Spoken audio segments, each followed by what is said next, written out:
Welcome to the Pixel Retentive Podcast, where we, a business owner and an artist, discuss the business of art and the art of business. Here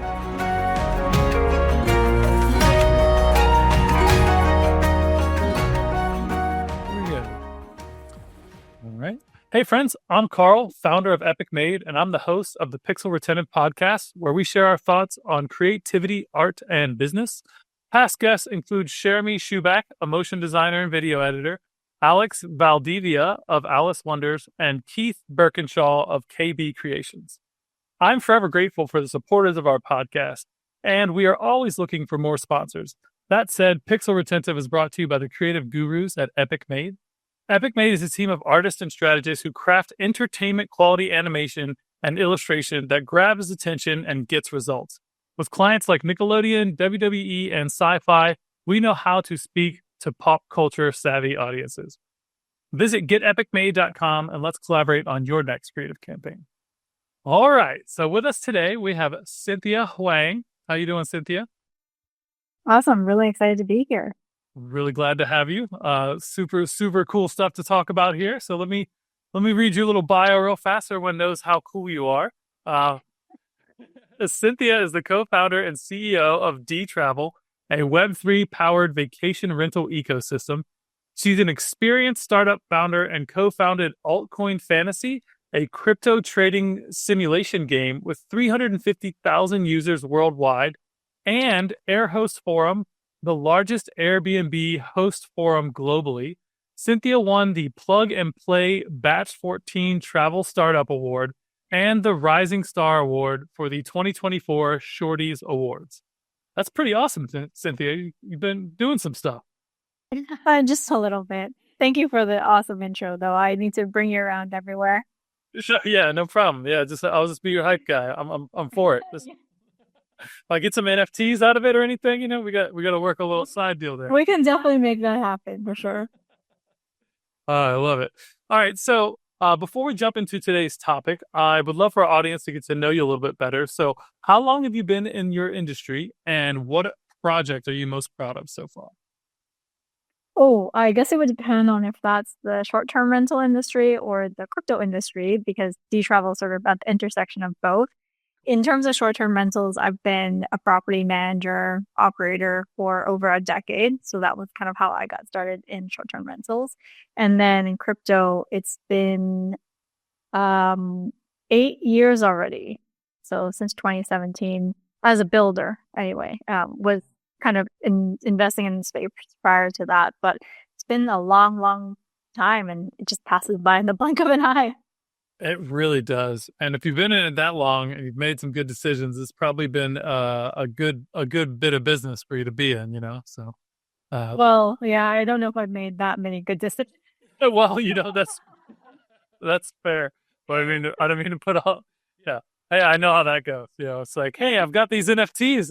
I think they're worth like 5,000. Oh, maybe 2,000 today. Maybe 0. Oh, maybe 20. Like, yeah.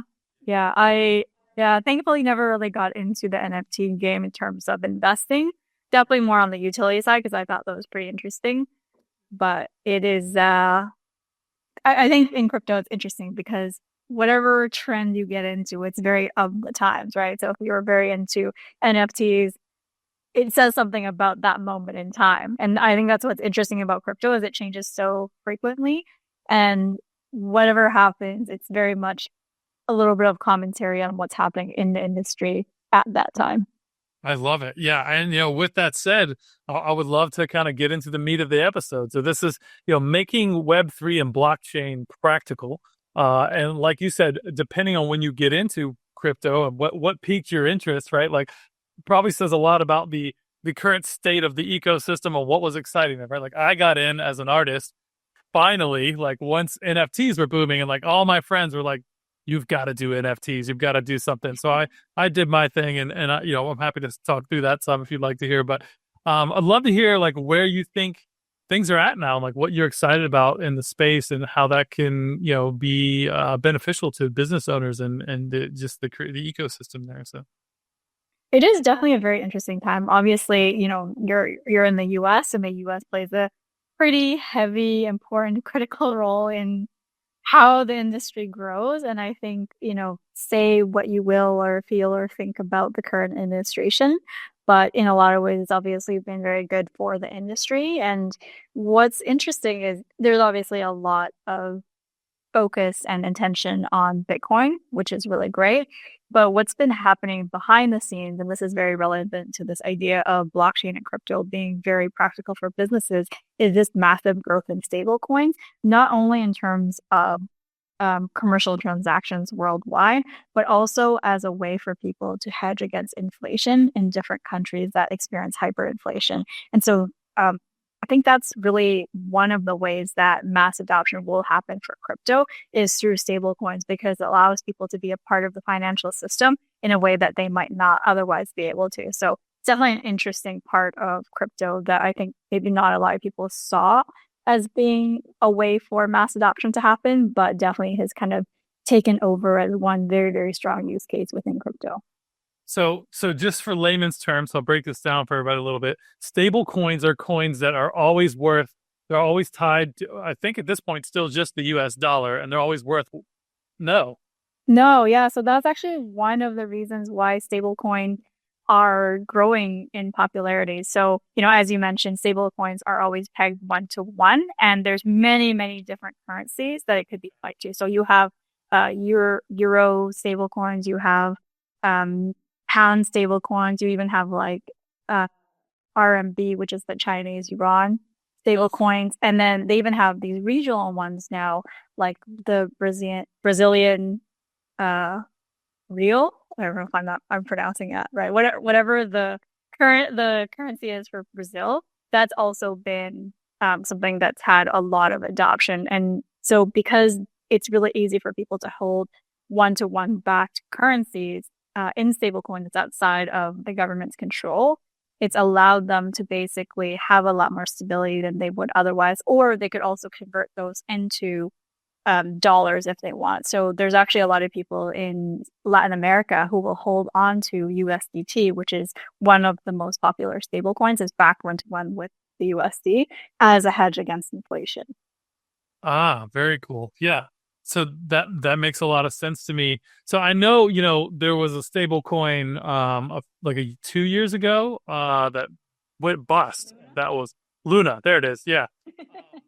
And, I had friends that lost a truckload of money, and I actually made some money when the coin was going nuts. Like I bought it for like just pennies, and it shot back up again. I sold it like just for fun, right? I wasn't moving, millions of dollars or anything. It was just, a couple, a little bit of money. But, that for me was kind of shocking because like I don't understand how all that happened behind the scenes. And maybe you have a deeper insight on that, but I guess no currency is really stable, right? Like that's what we're starting to learn now in 2025 is that like everything's kind of up in the air a bit. So it's yeah, I don't know. I don't know what your thoughts are on what happened with Luna, or I think this is actually quite an interesting space for people to protect themselves, especially with non-custodial wallets and that kind of stuff. So yeah. Well, on the Luna thing, so I'm trying to keep it very simple, but there's a difference between that stable coin versus the stable coin which are traditionally backed 1-to-1. So most of the large stable coins have auditing processes where they'll have an auditor go in and actually count, okay, if you say that you have $1 billion, for example, in stable coins, you have, at least it should be $1 billion. I think there's like different reserves. Some of them I think keep up to like 80 or 90%. So it's not like 100%, but every stable coin is slightly different. I think they technically should have 100%. right. But again, I'm not super clear on what each individual project has. But with Luna, they were what is called an algorithmic stablecoin. So instead of being backed 1-to-1 by an actual dollar or whatever currency, they actually relied on an underlying asset in order to generate more of those tokens or to launch more tokens to back that stable coin. So it was a little bit dicey, I guess, because it's all mathematically generated. And so there's an issue with the underlying asset, which is meant to back that stable coin. Then it's not so stable anymore. Right, as we saw. So okay, good to know. So let's see what else do I want to ask within that space. All that sounds. Also, I was gonna say, in terms of there's obviously a lot of things happening in the world right now. Things are very uncertain, and I had to transfer money from a bank account into another bank account in a different country. And say what you will about crypto, but if you ever have to deal with any banks, and especially if you have to deal with international transfers, you're like, oh my God, I am such a big believer in crypto, because it took like 3 or 4 days, and I haven't dealt with a bank transfer in so long because I live in the world of crypto, that my husband was like, I was like, oh, where's the money? And he was like, oh, well, it's not arrived yet. I'm like, it's been 2 days. And I had just gotten so used to instant transfers, or like near instant transfers for crypto, that I had forgotten how bad it was. And then they not only charged us a fee to send it, but then when it got into our bank account, there was another like Forex fee. And so the amount of money that you lose is insane. It's so crazy. Yeah, and it doesn't get lost. The banks steal it legally. Yeah, it doesn't get lost. It isn't like, oh, we dropped a couple coins on the way. It's like, no. They go, oh, we'll take some of that. We'll take some, and we're going to make your money. We're not open on the weekends. And oh, by the way, it's going to take 4 days to send digital signals of money across the country borders. Like, what does that even? It makes me crazy. I had to pay a contractor in France one time. It's like $1,500 for some video work he did with us, and it's like I had to literally get on the phone and call my banker, and my banker's like, oh, well, why do you want to send this money to France? I was like, are you my dad? Like, I want to send this money to France because it's my fucking money. Like, and I want to send it to somebody in France. Like, we're not talking about millions of dollars. It's $1,500. Like, maybe if they're like trying to protect against some crazy whatever foreign security, national security interest, maybe there's a threshold, but it's definitely not $1,500. Like, but anyway, so I had to get on the phone. It took me 20, 30 minutes. And then I had to do some, and then I had to wait 4 days. They got their money. By the time they got it, the exchange rate had changed, and it was less money than I had promised to them. And it's just like, what the hell is this? Like, this doesn't work. It's so antiquated. That's just like baseline use case of crypto. I know. It's, again, like, say what you will about crypto, there's obviously a lot of issues with it, but in terms of the pure financial aspect of it, it just needs to be adopted ASAP. Like, banks are insane. It's the biggest, like you said, legal, how do we say this? Legal, money stealing operations. Oh yeah, it's a racket. It's a racket for sure. And it's like, oh, we'll take some more of your money and some more. Oh, it's their transaction fees. Like, how much does electricity cost? All this shit's automated. Like, what are we talking about? Like, it's just people stealing money. I don't know. Anyways, that is what it is. Good thing we don't have a lot of banker clients, so I'm not stressing that. So what cool projects are you working on right now in crypto? Like, or what are some cool things you've seen? Well, there's obviously DTravel, which I can talk a lot more about. In terms of crypto, so every cycle, I guess, there's been different trends that have come up. So 2021 was obviously, or I guess if we maybe even go back a little bit, 2020 was DeFi summer, and that's decentralized finance for anyone who's not familiar. So it allows you to essentially be your own bank and earn money from it. So instead of, let's say, you depositing money with the bank and then somebody else, and then them loaning that to somebody else and them making the money, you can actually loan it peer to peer and make a lot of money and cut out the middleman, which is great. And then 2021, we had NFTs, which is when you came in, I guess, and it was such a craze. It was fun. Yeah. And then now 2023, definitely like the AI agents craze. So lots of things happening in terms of different AI agents in Web3. And then meme coins. I think those have been the two big trends in crypto this cycle. So I want to get into meme coins more, but I would love to hear how AI agents intersects with Web3, because I genuinely don't know now. Very good question. Yeah. I think so. The big benefit, I think, this isn't really realized yet. It's still very nascent, but not only will AI have its own language, like right now, obviously we're interacting with AI agents in natural language, but then when you have agent to agent communication, they're not going to be using like natural language, right? They're going to be using zeros and ones, and there's going to be different ways that they'll communicate with each other that I think haven't really been developed or designed yet. Like there's probably more efficient ways. But then secondly, whenever you use an agent, there's tokens that you have to pay, right? Which are essentially credits to use. And when you have agent to agent interaction, so if agent A needs to ask agent B to book a trip or to pay for something, then they'll need to actually pay each other to complete that action. And because, money is not really recognized online, they'll need to use cryptocurrency to do that. So that's going to be one of the really big benefits of using Web3 with AI agents, because now they can either use an existing cryptocurrency or potentially even create their own. So this is what some people really talk about, where agents will have their actually own cryptocurrency that they create and use with each other, which it's kind of mind-boggling.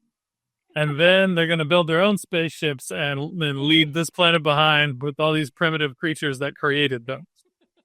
Yeah, exactly. I love that. So what you're saying is that basically fiat currency and traditional government-backed currencies are not set up in such a way that these, bots, if you will, can interact with it. So in this scenario, you're saying this AI agent, which is basically a chat bot, more or less, I assume, with some parameters around it, has access to the seed phrase of a wallet, and then thus access to those funds and can transact with other bots that are essentially the same thing, doing different tasks and things.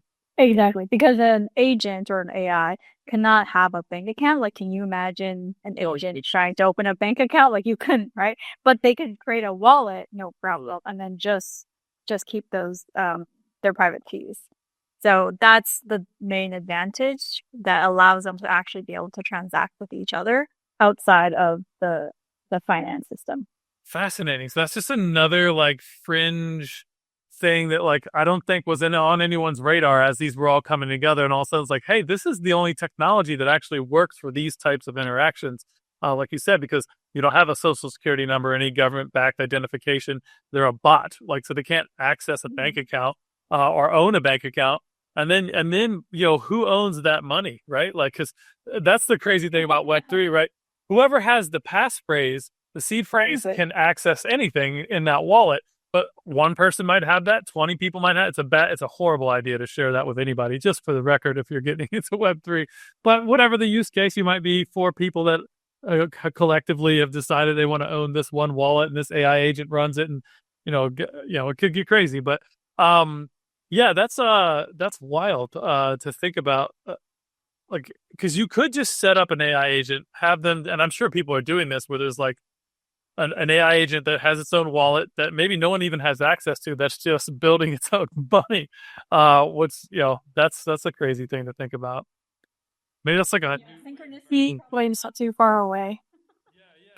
Yeah, I don't know. It's like you can go down a rabbit hole on these things, like where it's just like, what happens in this scenario? And it's like, yeah, it's a little bit scary actually. So I was talking to my head of product, and we were talking about AI, and there's a really interesting framework to think about it, where if they call it the zoomer and doomer.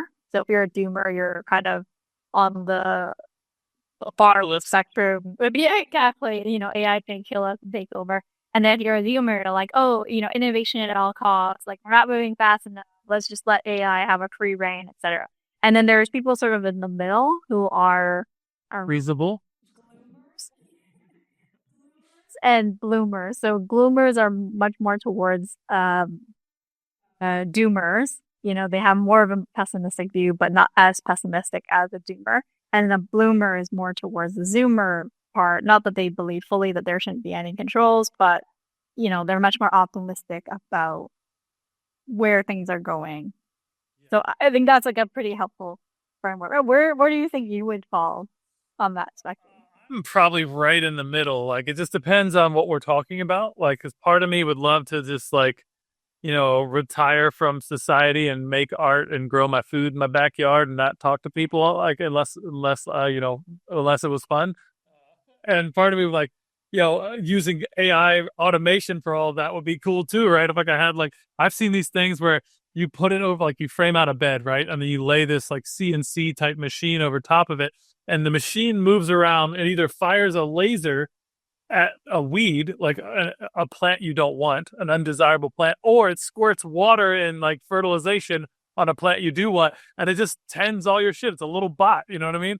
And it's like, Oh, wow. like, and that's using camera analysis, using plotting detail. Like, there's AI technology built into that.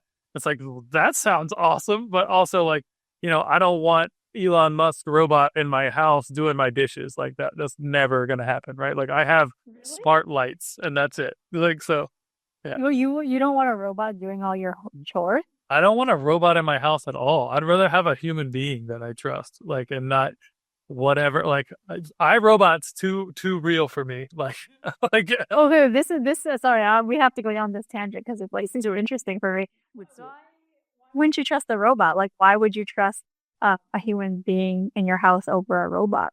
Especially you can program the robot. well, look. So I guess it boils down to like knowing the weeds of the programming, right? Is it connected to somebody else's ability to override? Like, I don't have Wi-Fi cameras in my house. I block all my cameras. Like, I don't have smart any technology in my house other than the light bulbs. Cause like, you know what, you hack my light bulbs and you want to turn them to party colors. Like, it's, I'm probably going to do that on Friday night anyways, or turn them all. Like, it's inconsequential to me, but like, I'll never have like my locks be smart locks. Like, I don't like that kind of stuff in my car. So on the robot side, like, it just seems like these things for me are at least probably a high level of, just invasive in my privacy. Like, I uninstalled. Oh, they're for sure listening. Yeah. Oh yeah. Without a doubt. I uninstalled all the apps, like all the social media apps, huge tech apps. Like, I still have Google stuff on there, like, but like, which is probably worse than all of them. So yeah, I guess, I don't know. It feels like it could be threatening is the short answer to the, in the wrong scenario, it could be terrible. Interesting. Well, because I just think about, you know, human beings have free will and you can't control them. You don't know what's going on in their head. So in a lot of ways, it's very similar. But I guess maybe it's like the devil you know versus the devil you don't. Well, I feel like someone in my house, like, I can have human interactions with them. I can show them love and compassion, and they're more likely to do the same to me. I've had thousands of people over my house and only been stolen from, twice, right? Like, so it's like, I don't know the robot is not the problem. It's who's in control of the robot is the problem, right? And while it's nobody and it's like innocuous and it's running on some loop that's programmed to like be my favorite person, like, that's cool, I guess, but it would be even cooler if it was like actually someone I liked, that there was a meaningful interaction. Like, I don't know. So it's part like, I'd rather have, if I'm going to pay like thousands of dollars for a robot, like, I'll just pay thousands of dollars over an extended period of time for someone to wash my dishes. Like, it's, I don't know. Right. Yeah. Yeah, it's just like crazy some of these conversations that AI has spawned, right? Like, they have these AI dating apps. I don't know if you've heard of them, but you can have an AI girlfriend or boyfriend. And it just makes me think like once robotics is at a level where you could, I mean, it looks like a person, there's really no stopping someone from marrying an AI, And does that become legal? Like, there's just so many crazy changes to society that I think are going to come out of this. Have you seen Westworld? No. Oh, you got to see Westworld. So in Westworld, like, that's what happens. And then they end Is up it like a opening. movie? It's a series. I think there was a movie, but it's a series on HBO. There's like 4 seasons, but basically fully fleshy human 3D printed bleeds robots, but like they have a little brain in their head and they can remove that little AI supercomputer and put it into another body.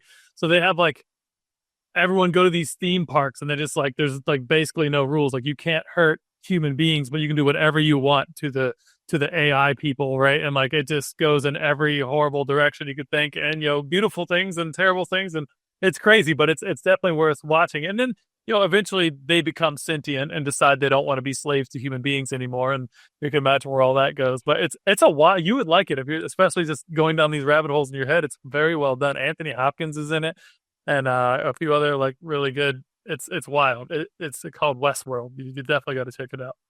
So Okay, I don't actually watch any TV, but this sounds worth watching for sure. it is. Watch 3 episodes, over a couple of days. They're 1-hour episodes. You'll want to watch the whole thing. It's well done. Yeah. Yeah. I'm sure at the time it was made, it was like, oh, this is so sci-fi, so futuristic, and now it's like, this is, in 2 years. Yeah, it's like estimated date 2027. Let's see, when was on HBO? I want to say it's like 20. It's probably 10 years old. 4th season got canceled.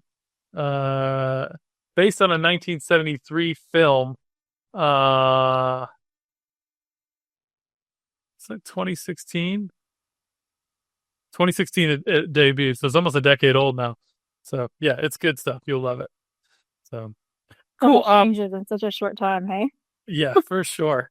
So I wanted to get more into meme coins. Let's talk about meme coin cultures. And for people that don't know what that is, unlike a stable coin or a coin that's based around some piece of technology, usually like when you buy a stock in the stock market, you're backing some idea that somebody's going to do this thing with a company. That's a lot of how a lot of coins work that are in the space. But meme coins are typically just cultural things. Like, right, a bunch of people buy Pepe coin because there's a group of people pumping Pepe, right? And like, it has no backing, no nothing. It's all cultural. Not to say it has less value, but it is more susceptible to the whims of public opinion. And that's just my knowledge. Correct me where I'm wrong, Cynthia. What if I missed anything there?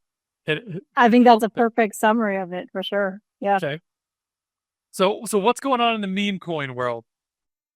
I'm probably not the best person to talk about this because I'm not big into the memes. But I think what is interesting kind of touches on what you mentioned around, it is very subject to whims of people, and it's, there's no value other than the cultural value that it holds.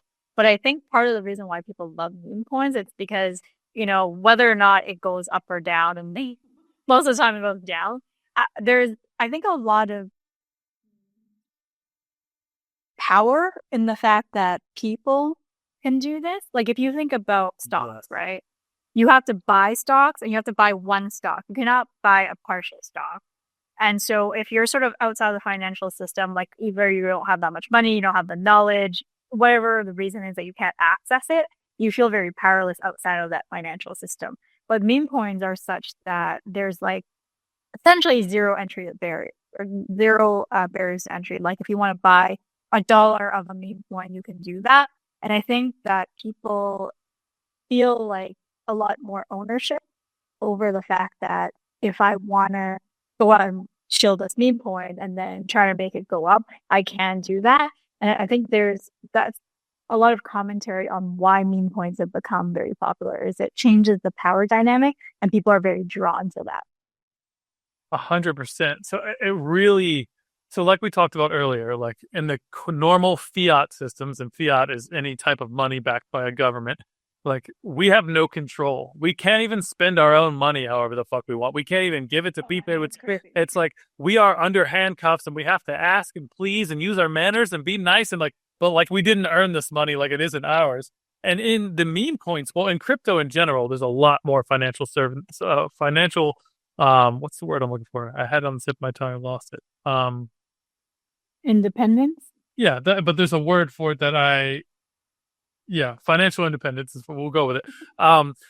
But in the meme coin space, you and I could go, all right, after we're off this podcast, we're going to make a Pixel Retentive episode 83 meme coin. You and I could do that. We could go set it up and so we should, let's do it. And we can pump this episode and like everybody that watches, like we'll send them 10 meme coins and who knows what happens, right? I mean, we get it listed on a decentralized exchange and then it's just all about how it's moved. But there's a financial sovereignty is the word I was looking for. You and I would then create our own ecosystem there. And we didn't need anyone's permission. We didn't need anybody's help. You can look it up online. You can ask your chat GPT how to do it in 5 minutes and it'll give you some instructions and you can knock that out. So it's like that's crazy powerful. Like I'm a part of a collective called the Crazy Carl Collective. I didn't start it. I just happened to show up and be named Carl, which was just cool. But it's Yes. so, Wait, is it started by Carl? no one's name's actually Carl except for me, as far as I know. But there's like 50 of us. Yeah, dude, we have like NFT records and we have a PFP collection. We have all kinds of other cool stuff. And there's but it's all pseudonymous except for me because like I just was like whatever. I'm just gonna be the one guy who puts his face on everything. I don't care. Um, Maybe that'll bite me in the ass one day, but until then, it's fun. But we took this coin that was a meme coin called Baby Jesus, and it was a rug, right? So what happens in a rug, for those of you who don't know, Cynthia, I know you know, but the people created this coin. A little community came together, and they weren't actually trying to build a community. They were trying to rob a bunch of people in a way you can get away with in the crypto space, right? So it's basically like a Ponzi scheme or anything else. They're getting a bunch of people to buy into this token. They're pump, and everyone's excited and it's trending. And then the people who started it have humongous bags of this coin in their wallet, and as soon as it hits a level that they plan or they're good with, the people in the know sell all their coins at the same time, pull all the value out, and then everyone else who invested money, their coins go to zero or are fractions of a penny, and everyone else makes their bunch of coins. Well, we found one of those called Baby Jesus, and we saved Baby Jesus. So we ended up buying out all the surplus. So we burned a whole bunch of it and sent it to dead wallets. And then we've been slowly building it back up. And like I put in a few $100 and it like 10x, and I was like, oh my God, this is crazy. This got this whole kit. So, and it's gone up crazy a few times, and we all just held because like it started trending, but like people buying and selling. But our team, the people at the collective, were like, nah, we're holding to the moon, right? So and it's stupid. Like I should have sold it, but like I'm in it for the long run. You know what I mean? So it's just fun. But like the biggest thing there is it's fun. Like we feel it's somewhat in control of our own financial destiny in these types of scenarios. But thinking about how you can utilize coins like this to build communities and bridge different things all across the world. Like I can't think of another technology that allows people to build cross language barriers and cultural barriers and technology barriers. It's like, do you have access to the internet? Well, then you can get a crypto wallet and you can get these coins, and like the sky's the limit. You have countries where women still aren't allowed to have a bank account. They have to have somebody with a Y chromosome go, hey, you're a real person. You can have a bank account. Not anymore. Like you can have a smartphone and have a non-custodial wallet, and you can transact money and no one even knows. Like it's pretty powerful. So yeah, definitely around the world, I think we forget, like when we live in developed countries, we forget that there's an actual financial use case, because a lot of the use cases in developed countries is around speculation. But, in a lot of countries in the world, you can't get a bank account or a credit card. And so what are you going to do, right? Like you won't be able to tap into any of the financial systems. You can't start a business and get customers because you can't even deposit the money. There's no way for you to accept money. So crypto really democratizes access. It does. So to the financial system. What a novel idea that we should have democratization of our money on a global scale. I love that. That's exactly the use case there. So let's talk a little bit about DTravel. I think what you're doing there is really cool. I'd like the audience to hear some more about that. So yes, so DTravel is what we call a Web3 ecosystem, vacation rental ecosystem. And there's a few different parts. The first part is DTravel Direct. So this is our Shopify-like product for operators to be able to create their own direct booking site. And the reason for that is then they can interact directly with a guest, which they can save on fees, because as we know, platforms charge anywhere from 15 to 30%, which, if you were traveling, that's a pretty big discount you can get just by booking directly with the host. And then secondly, it gives the host full control over their policies, terms and conditions, etc. And I think there's just like a very human element when you don't have somebody in the middle. Like people are they act differently, I think, when they think there's like a big bad corporation behind it. lords. Yeah, versus, dealing directly with a person. So like if somebody goes to your house, they're most likely not going to steal from you, right? Because like they know you and they see you and you're a real person. Versus if you go to a store, now you're like, oh, it's this big corporate bad company who's making a lot of money. And so if I steal from them, I don't feel so bad. And I think that's what's happened with a lot of the platforms is that people don't act always in their best behavior because they think that they can get away with it and they don't see who's being hurt on the other side. Yeah. No, I think you're absolutely right. It takes a different level of disrespect, right? When there's another face there that you have to like, oh, look, well, I'm actually stealing from Carl versus like, oh, this is some Airbnb and blah, blah, blah. And there's this veil in between that, like you said, dehumanizes it and it doesn't feel the same. I think that absolutely would influence people to be better behaved, and not to mention the financial incentive. Yeah, So, exactly. I think the big thing that is underpinning all of Web3 and Web3 technology is like, we're just sick of the corporate overlords taking all the value out of society, right? Like, Yeah.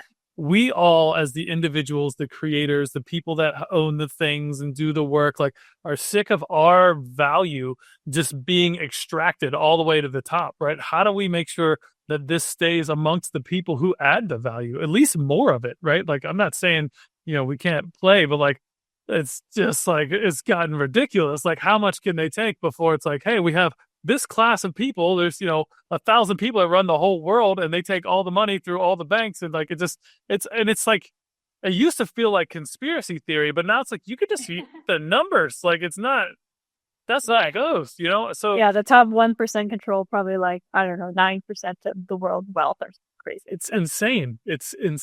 Yeah. So, And that's a good segue to the other thing that we're working on, which we're really, really excited about. And it's this concept of an open distribution network. So if you think about short-term rentals, often the value is tied behind platforms. So if you have a listing on Airbnb or Booking.com or VRBO, like, it's just on that platform. And if you want to move, you basically lose everything. But what we're saying is, what if you could actually have your direct listing be available within this open source distribution network, and then anybody can actually take that listing and distribute it how they want? Because like, the value behind Airbnb, Booking.com, VRBO, et cetera, all these platforms, is that they basically drive bookings to hosts, right? But if you could actually have all these different businesses, like a content creator, a trip planning app, a Web3 wallet, like, anything that wants to use that listing and then drive bookings towards it and then earn revenue from it. If you could have unlimited distribution sources in this open distribution network, then that becomes really powerful, because you're not just relying on one platform to drive bookings. It's like anybody who wants to earn money can be a part of this ecosystem. And then as long as they're driving traffic to people to a host direct booking site, they're going to earn a portion of that booking, which is pretty powerful.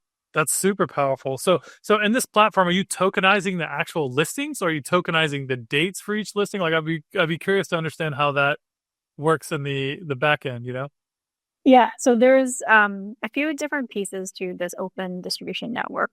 There's a common data standard called Dusk, and what this allows is basically for communication between different parties to be streamlined. Because if I say that I define a listing a certain way, or if I define a room a certain way, then we're talking in the same language. And this doesn't exist in the short-term rental industry today. Like, how you define a listing is actually different from how somebody else might define it, which is crazy. And so when you're building, you're literally having to translate between what you might define as a listing versus what I'm defining as a listing. So it just streamlines communication. And then the second piece are the on-chain elements. So if you want to tokenize your listing and the nightly state, then we have that ability to do that as well. And what that will enable is, if you've ever booked a hotel, for example, what's nice is like, you can generally cancel 24 hours before you arrive. But with short-term rentals, you can't really do that. But what will happen if you tokenize stays is you could actually then resell your stay to somebody else, which gives flexibility to you as a traveler, while the host continues to have that guaranteed income, because they don't really care too much who you're selling it to, as long as they're sort of getting that night booked, right? So it allows a lot of flexibility that doesn't exist in the industry today. Oh, that's interesting. I like that. Obviously, with anything that's nice, there's somebody out there looking to abuse and I'm going to buy all expensive weeks and resell them. And, so I'm sure you guys have. It's just like a valid use case too, right? Like, Facebook doing this today. Yeah, exactly. Like people are already doing that today. And so, there's actually some hosts who will cancel bookings and then up their prices and then try to get somebody to rebook. So, I mean, these kind of things already happen, but what we're saying is like, if that's sort of the natural economy of things, then we're just actually allowing people to be able to do that. And if the host is earning a secondary commission on it, like you said, then they're actually in favor of this kind of thing. Why not, right? Yeah, whatever. Like, let them fight over it. I'm happy to make more money on my passive income there. The thing is, like, there's more people participating in that, right? Like, circling back to what I was saying before, like, more people are getting a share of the value. And I'm sure if you didn't like that as the host, you could put like, hey, only you can only get one a week per account or per wallet or per whatever, one a year or whatever. Like you could have limitations on that if you didn't want that. But putting the decision making and the onus on the people interacting, I think just it's so much better. It's we talk about this democratization and decentralization, and that's amazing. And it's something that happens on the blockchain that I think people are not as aware of is the permissionless interaction, right? So you guys create a data set based on whatever that's then encoded in your blockchain, right? So whenever we tokenize something, that information gets linked to a blockchain asset on some blockchain and is in a shared ledger, right? So that's the high level of the technology. Probably doesn't make sense if you don't know anything about crypto at all, but please email me or Cynthia. I'm sure she, like me, loves to onboard people into the space. But the long story short is that data is now public information. It may be pseudonymous in some regards, like we don't know who owns these wallets or whatever, but the transactions and the information on there is all visible. That's part of the blockchain. So if Cynthia wants to build a business on top of, let's say, Airbnb, tokenize all their things, she could go, oh, well, she could analyze all the transactions through their wallets and their ecosystem and just give them rights on her platform. She doesn't need permission from anyone to say these wallets, because they did XYZ, now have access to my thing over here. And you can meld communities without even having to ask. Like I can go, every Bored Ape holder gets a free night at my Airbnb. Next thing you know, like my spot might be the spot because I did a thing. Maybe there's a whole like Bored Apes room in my basement. Like now all the Bored Apes heads are written in and the price goes through the roof. But like I didn't need permission from the Bored Apes holders to do that. I just created a thing that said if you're an official Bored Apes holder, you can authenticate your wallet here and now have access to my house. It's a special rate, or maybe only people with the Bored Apes can do this. And I like to say Bored Apes because everyone knows that. And usually we just call it like a monkey NFT, even though monkeys and apes are not the same. That's just a fun thing to say in the space for some reason. Anyways, that's my thoughts. Well, kind of going back to something you said earlier about owning the data, like if you leave a platform, you lose all of that data. And I think one of the problems with a lot of platforms is they build moats around the fact that you cannot leave, right? Like the friction to actually start over somewhere new is so high that often you just end up using a shitty product because you're like, well, it's just too much effort for me to try and leave and start over again. And I think that actually is bad for innovation because people, companies just rest on their laurels because they have this moat around just data ownership and data locking your data, which has nothing to do with the value they're building. So I think having more and more of these open products is actually good because then now you're forced to compete on actually building good products instead of just the fact that people cannot leave your shitty product. Yeah, 100%. And what you're saying is like if someone had their house listed on VRBO, taking it off of there and going over to Airbnb is just a hassle. Well, you can't. You have to create everything from scratch again, and you lose all your reviews too. So if you spent, like for me, if I've been hosting for 10 years, if I decide to leave, or if I get kicked off because of some like crazy rule change or some guest decides to like complain about me because they want a refund and I say no, and then they make something up, which happens all the time, by the way, then I'm just going to lose all that history, which is insane because like so many operators spend so much time and effort to build up their reputation, and to have it just be lost completely is just mind-boggling. Yeah. And those moats they build are not for the betterment of innovation and delivering a better product or a better user experience. It's literally to make sure the shareholders make consistent revenue. Like it's not built for us. It's not built for the consumer. And I think real capitalism really hinges deeply on innovation and transparency. And you have a lot of that naturally in the crypto space and Web3. So that's where I think like a lot of the things over the next, every year is just more and more stuff. You're seeing more and more titles become, NFT assets and different valuables become NFT assets. It just makes sense. It's a better system. Like, you got to do title insurance and like, let's look through the records for the past 200 years. Well, this house has been here for 7 generations and there was some scribbled piece of paper. Oh, and the building burned down. And so like, we don't really know. And like, yeah, all of that is bad. Like that we can get way past that system. Like it's insane. Yeah. Well, it's like if you've ever bought a car and you have to run a lien search, and it's like, why is this not just on chain somewhere? Like that seems like such a simple thing to solve for. Yep. Totally. Yeah. So I mean, look, I hope we're coming up on the end of the show here, but I hope this has all been really insightful for people. And Cynthia, I really appreciate you just getting into the weeds here because I learned a bunch of stuff. That's why I love these conversations. There's so much to know about the space that like I feel like every time I jump on a call, like I mean, I speak at blockchain conventions and do things that more on the like I try to keep it like 101 and just keep people in the door and learning the basics so they get excited. Yeah, we need that. Yeah, it's important. It really is, and I feel like I can do that with enthusiasm. So that's been my my giving to the community is just being the guy in that space. But the getting into the weeds of it is always so much fun because there's always something new. Like I love what you're doing with DTravel. That sounds really cool. And then that decentralized platform, like that would be amazing, really, really amazing. And you could do that with any kind of short-term rentals. You could rent out parking spaces and like. In a big city, or you could like, hey, I got a spot in my garage. You've seen all these adaptations of Airbnb and do these. So that could all run through the same ecosystem. And that would really benefit the people who actually own the things that are trying to get rented out, which is amazing. So cool. So we're coming up on time, but before we wrap, I do have one last question for you. Is there anyone or anything in your career you'd like to shout out to the audience? Maybe a mentor, a valuable resource, or a favorite client? Ooh, so many. It would be very, very tough to choose one. Just something you're really excited about right now that we didn't bring up that people should look up. How about that? So you don't like anybody feel that?